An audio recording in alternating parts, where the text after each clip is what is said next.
semua, balik lagi di GP Media Channel bersama kakak, Kak Madani. Di video kali ini kita akan bahas prediksi soal SNBT 2024 untuk subtes literasi bahasa Inggris. Seperti apa pembahasannya? Yuk langsung aja cek di video kali ini ya.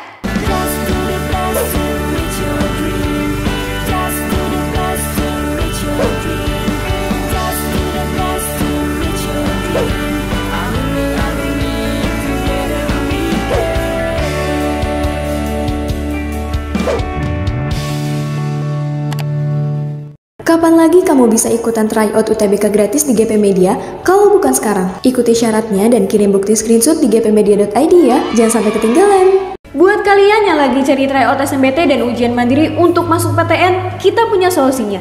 GEP Media menyediakan tryout SNBT dan ujian mandiri untuk beberapa PTN ternama di Indonesia. Mulai dari harga 10.000, kalian sudah dapat ribuan soal prediksi, video pembahasan, dan ada kelas online juga loh. Yuk daftar sekarang! Oke, kita masuk ke soal nomor 1 ya. Ini bacanya tidak terlalu panjang, juga tidak terlalu pendek juga ya. Ini cuma satu paragraf. Nah, kalau misalkan cuma satu paragraf ini, kalau ada waktu kalian boleh baca semuanya. Atau kalau misalkan ingin cepat, kita langsung aja seperti biasa ke soalnya terlebih dahulu. Indonesia is known for. Oke, di sini Indonesia itu dikenal untuk apanya? Atau Indonesia dikenal karena apanya? Berarti kita lihat di sini. Indonesia is a country known for its diverse culture and breathtaking landscapes. Oke. Kalau dari kalimat pertama ini ya, Indonesia itu dikenal karena budayanya yang beragam dan landscape atau pemandangan alamnya yang menakjubkan. Kita coba dulu ada nggak jawabannya di sini. Di sini ada skyscrapers, skiing resorts, deserts, kemudian famous beaches and historical castles. Nah, ini berarti belum ada ya. Kita lanjutkan di sini. With over 17,000 islands, it offers a wide range of natural wonders such as pristine beaches, lush rainforest, and active volcanoes. Oke, berarti di sini karena ini lebih ditekankan terhadap keindahan alam ya. Indonesia itu lebih dari 17.000 pulau katanya. Terus menawarkan keajaiban dunia yang sangat banyak gitu, yang sangat luas seperti pantai-pantai yang masih asli atau pristine itu artinya masih awal gitu atau asri ya. Jadi pantai-pantainya itu masih belum tersentuh atau terjamah manusia. Kemudian lush rainforest artinya hutan hujan yang lebat gitu. Kemudian active volcanoes.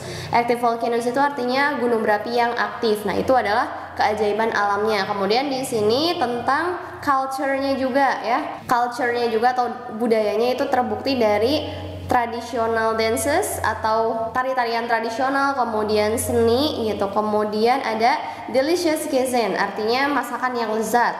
Kemudian di sini ada Bali ya, disebutkan Bali. Turis-turis itu sering berkunjung ke Bali ya. Vlog itu artinya berduyun-duyun. Jadi turis-turis sering berduyun-duyun datang ke Bali. Famous for its picturesque rice terraces and vibrant nightlife. Jadi Bali itu dia terkenal karena ininya rice terraces itu artinya sawah-sawah gitu ya, sawah-sawah yang benar-benar bagus gitu buat diambil gambarnya, dan kehidupan malam yang sangat beragam gitu. Kemudian di sini juga ada explore ancient temples like Borobudur or enjoying water activities in Raja Ampat. Indonesia never fails to leave a lasting impression on its visitors. Di sini juga ada temples atau candi-candi ya, kemudian ada juga aktivitas untuk menyelam ya di Raja Ampat gitu. Oke, berarti di sini lebih ke apanya nih kira-kira? Karena di sini tidak ada langsung disebutkan itu diverse cultures atau breathtaking landscape-nya. Jadi kita harus simpulkan ya. Oke, kita langsung aja ke pilihan jawabannya. Di sini yang pertama ada skyscrapers. Skyscrapers itu artinya gedung pencakar langit di sini ya, gedung pencakar langit. Nah, tadi itu tidak ada disebutkan tentang gedung pencakar langit di sini, malah lebih ke budaya dan juga alamnya yang menakjubkan. Berarti yang A dia salah. Kemudian di sini skiing resorts. Resort untuk ski ini juga nggak ada ya. Kemudian deserts itu artinya gurun ya, ini gurun. Tadi nggak ada ya, di Indonesia nggak ada gurun, berarti ini salah. Famous beaches artinya pantai-pantai yang terkenal. Nah, ini ada ya, kita keep dulu nih yang D. Terus kita lihat yang E, it's historical castles. Oke, castles itu artinya kastil, tapi di sini tadi adalah temples atau candi. Jadi kastil dengan candi itu dua bangunan yang berbeda ya teman-teman. Jadi tidak bisa disatukan gitu. Jadi yang E salah, berarti jawabannya cuman yang D di sini. Jadi tips dari kakak nih untuk kalian yang mau menjawab soal bahasa Inggris ini. Kalau misalkan kalian baca soalnya, terus udah dapat kata kuncinya, terus kalian balik ke paragraf yang di sini ya, dan kalian temukan kata kuncinya itu, kalian hati-hati terjebak seperti tadi. Apa di sini? Di diverse cultures dan breathtaking landscape. Nah, kalian langsung simpulkan itu saja. Tapi pas di sininya ternyata pilihannya itu nggak ada langsung menjurus ke diverse culture dan breathtaking landscapes. Nah, berarti di situ kalian harus cari dulu informasi di kalimat-kalimat penjelas berikutnya. Gitu ya, teman-teman. Oke, kita lanjut ke soal berikutnya. Nah, ini bacaannya udah beda, terus udah ada beberapa paragraf nih. Ini 1, 2, 3, 4, 5 ya, ada 5 paragraf, kemudian lumayan panjang juga. Ini nggak usah kalian baca semuanya, kita langsung aja cari kata kunci di soalnya. Which type of rock is formed through the cooling and solidification of molten magma? Artinya, manakah tipe batu yang terbentuk melalui pendinginan dan juga pemadatan magma yang mencair? Oke, ini kata kuncinya ya. Cooling and solidification of molten magma. Nah, ini adalah keywordsnya. Jadi teman-teman harus langsung cari aja ininya di bacaannya gitu. Nah, ada 2 teknik, yaitu teknik skimming dan juga teknik scanning gitu. Oke, apa itu skimming? Kalau skimming itu kalian mau tahu bacaan itu tentang apa sih? Jadi kalian bisa baca dari awal sampai akhir, tapi dengan membaca atau mencari kalimat-kalimat utamanya saja. Jadi kalian nggak usah baca dari kalimat pertama sampai kalimat terakhir, tapi kalian cari aja kalimat utama dari setiap paragrafnya. Itu skimming. Kalau scanning itu kalian mencari kata kunci di dalam bacaan yang panjang tersebut. Nah, sekarang yang akan kita gunakan adalah scanning ya. Nah, ini teknik baca yang akan kita gunakan itu adalah scanning. Seperti yang tadi ya, scanning awalnya tapi berubah jadi skimming karena nggak ada tuh di situ yang nggak langsung disebutkan. Tapi kalau di sini semoga saja langsung disebutkan ya. Cooling and solidification of molten magma. Ayo kita lakukan scanning dari paragraf 1. Apakah ada cooling and solidification? Coba di paragraf 1 yang ini ya, paragraf 1. Oke, kita lihat di sini. Oke, nggak ada. Kita coret paragraf 1. Paragraf 2 kita lihat di sini. Oke, ketemu. Ini ya. Cooling and solidification of molten magma sama ya di sini. Kata kuncinya atau keywordnya itu sama. Oke, kita lihat di sini tipe batu apa? Oh, ternyata igneous rocks ya. Jadi kita langsung aja ke pilihan jawabannya, yaitu yang C. Udah, kayak gitu aja jawabannya ya. Nah, teknik baca ini bisa menghemat waktu kalian dengan banyak ya tentunya. Terus gak bikin mata kalian pegel juga gitu. Jadi langsung aja kita tembak jawabannya karena kita udah tahu jawabannya di sini ya. Oke, jawabannya itu adalah C gitu teman-teman. Kita lanjut ke soal nomor 3. Ini udah beda lagi bacaannya. From the text we know that. Oke, kalau pertanyaannya begini, berarti teknik bacanya udah bukan scanning lagi, tapi kita lakukan skimming ya. Skimming. Ini baca cepat untuk mengetahui teks ini membahas tentang apa gitu. Jadi ini ada beberapa paragraf nih, 1, 2, 3, 4. Oke, dari 4 paragraf ini kita langsung cari nih dari setiap paragraf dia kira-kira bahas apa sih. Oke, paragraf 1 dulu. Chlorofluorocarbons. Oke, dari sini udah tahu ya, chlorofluorocarbons atau disingkatnya itu adalah CFC di sini.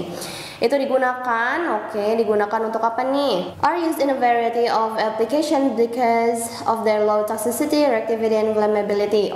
CFC itu digunakan di berbagai bidang karena toksisitasnya yang rendah, kemudian reaktivitasnya juga rendah, kemudian flammability. Flammability itu artinya mudah terbakar gitu. Terus di sini kita lihat lagi. Oh ya, untuk gagasan utama nih ya. Untuk gagasan utama biasanya itu ada di kalimat awal satu paragraf atau di akhir atau di tengah atau ada di awal sama di akhir. Tapi kalau misalkan kalimat utamanya yang ada di tengah paragraf itu jarang ya teman-teman. Biasanya kalau nggak di awal ya di akhir gitu. Jadi kalau misalkan teman-teman baca satu paragraf, tinggal baca aja kalimat awalnya, terus kalian baca lagi kalimat akhirnya. Takutnya ada di awal sama di akhir gitu ya, mudah-mudahan ada di awal aja ya, jadi kalian gak usah bingung lagi gitu untuk baca kalimat-kalimat selanjutnya. Oke, di sini penggunaan CFC ya di sini. Kemudian di sini masih paragraf 1 itu tentang macam-macam penggunaan CFC di sini ya, ada di kulkas gitu ya dan lain sebagainya gitu. Kemudian kita lanjut ke paragraf 2 aja.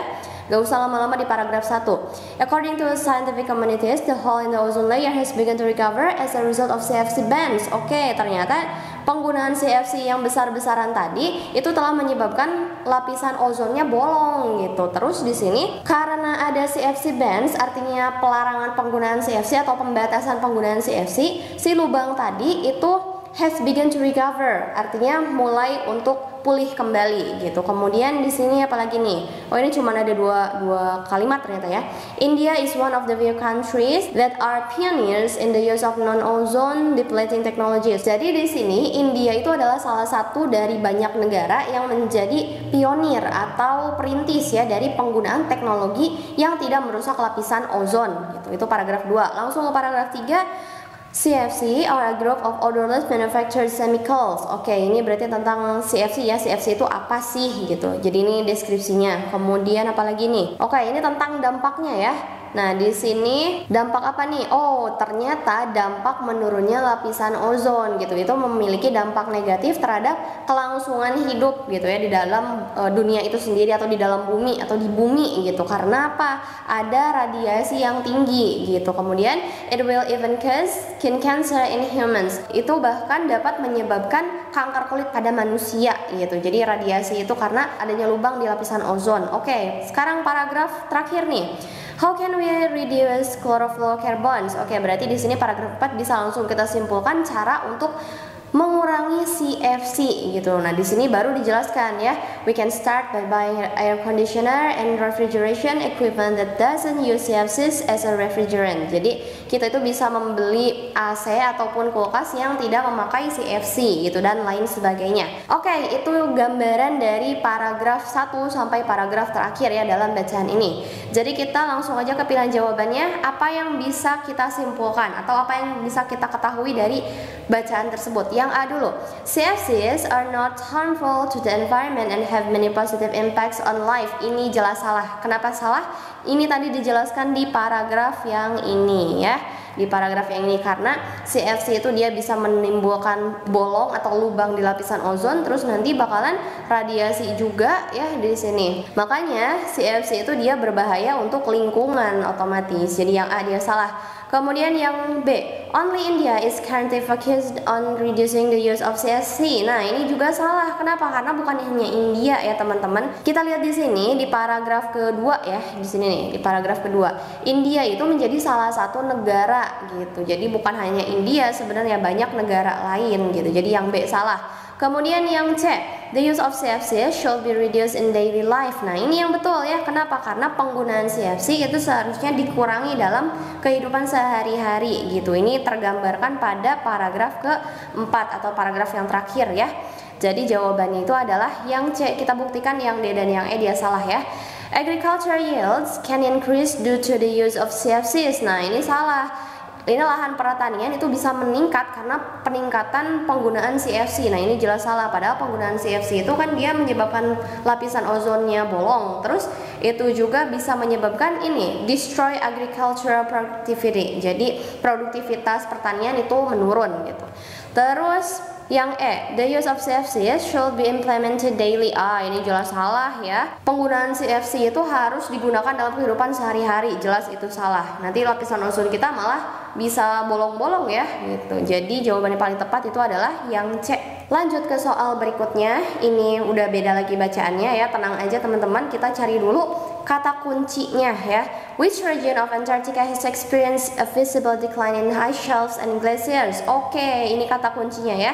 Jadi ini sama ini, itu kata kuncinya. Kita terjemahkan dulu. Wilayah manakah di Antartika yang mengalami penurunan yang sangat terlihat gitu ya, karena ice shelves dan glaciernya itu dia mencair. Oke, berarti di sini kita cari yang ada ice shelves and glaciersnya.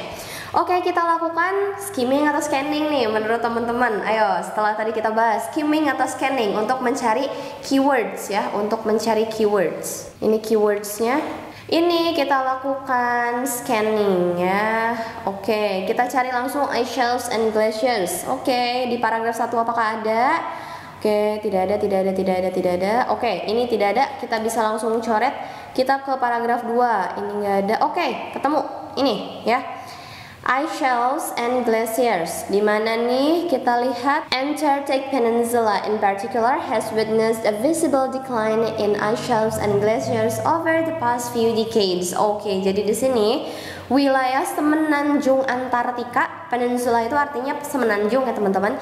Jadi semenanjung Antartik atau semenanjung Antartika itu telah menyaksikan penurunan yang sangat terlihat karena ice shelves atau tutupan es dan gletsernya itu dia menurun gitu atau mencair ya dalam beberapa dekade terakhir. Berarti jawabannya itu adalah Antarctic Peninsula. Oke, yang mana nih jatuh kepada pilihan yang E teman-teman gitu ya. Jadi dalam sekejap kita langsung bisa menjawab soalnya gitu ya. Jadi ingat ada skimming dan ada scanning. Kalau untuk cari keywords itu adalah scanning, tapi kalau misalkan kita tahu bacaan itu tentang apa, kita gunakan skimming. Oke teman-teman. Nah, ini kakak punya soal latihan untuk kalian nih. Ini sama soalnya dengan soal yang nomor 4 tadi ya. Jadi seperti biasa silakan kalian jawab dan share jawabannya di kolom komentar ya. Oke teman-teman, sekian pembahasan di video kali ini. Semangat belajarnya and see you in the next video.